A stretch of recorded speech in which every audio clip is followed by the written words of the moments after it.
കഥയുടെ പേരാണ് അഹങ്കാരത്തിന് കിട്ടിയ ശിക്ഷ. ഒരിടത്തൊരിടത്ത് കാടിനോട് ചേർന്ന് ഒരു പുഴയുണ്ടായിരുന്നു. ആ പുഴയിൽ ദുഷ്ടനായ ഒരു മുതല ജീവിച്ചിരുന്നു.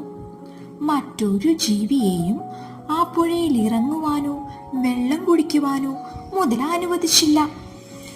തങ്ങളെ മുതല കഴിക്കുമെന്ന് കരുതി ഒരു ജീവജാലങ്ങളും പുഴയിലേക്ക് പോകാതെയായി. തവളകളും മീനുകളും ഞണ്ടുകളും തങ്ങളുടെ വാസസ്ഥലം ഉപേക്ഷിക്കാൻ നിർബന്ധിതരായി. അവർ ദാഹിക്കുമ്പോൾ ദൂരെയുള്ള നദികളിലേക്കോ അരുവികളിലേക്കോ പോയി. ഒരു ദിവസം രാവിലെ വലിയ ശബ്ദം കേട്ടാണ് കാടുണർന്നത്. മുതല പിടിച്ച ഏതോ മൃഗത്തിന്റെ ഒച്ചയായിരിക്കും എന്നാണ് മറ്റു ജീവികൾ ആദ്യം കരുതിയത്. പിന്നീടാണ് അത് മുതലയുടെ തന്നെ ശബ്ദമാണെന്ന് അവർ തിരിച്ചറിഞ്ഞത്.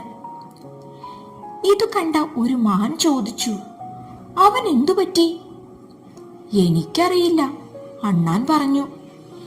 ഇങ്ങനെ മൃഗങ്ങൾ പരസ്പരം പിറുപിറുത്തതല്ലാതെ അവനെ സഹായിക്കാനോ എന്തു പറ്റിയെന്നറിയാനോ ആരും ശ്രമിച്ചില്ല.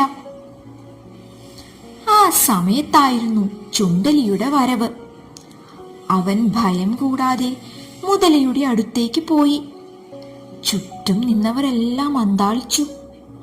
ചുണ്ടലി മുതലയുടെ ചുറ്റും നടന്ന് എന്താണ് സംഭവിച്ചതെന്ന് നോക്കി. ഒന്നും കണ്ടെത്താനായില്ല.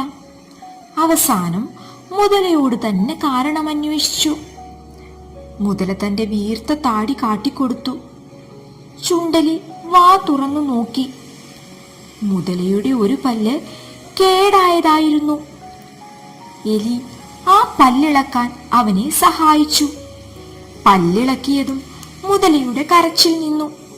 അവൻ സന്തോഷത്തോടെ എലിയോട് പറഞ്ഞു, എന്നെ സഹായിച്ചതിന് ഒരുപാട് നന്ദി. ഈ ഒരു സംഭവത്തോടെ മുതലയൊരു പാഠം പഠിച്ചു. തനിക്ക് ആപത്തുണ്ടായപ്പോൾ ആരും സഹായിക്കാത്തത് തന്റെ തന്നെ സ്വഭാവ വൈകല്യം കൊണ്ടാണെന്ന് തിരിച്ചറിഞ്ഞു.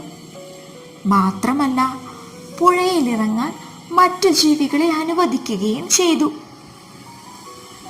കൂട്ടുകാർക്ക് കഥ ഇഷ്ടമായോ? ഈ കഥയിൽ നിന്നും നിങ്ങൾ എന്ത് മനസ്സിലാക്കി? എല്ലാവരെയും സ്നേഹിക്കുകയും സഹായിക്കുകയും വേണം. ആരെയും ഉപദ്രവിക്കരുത്.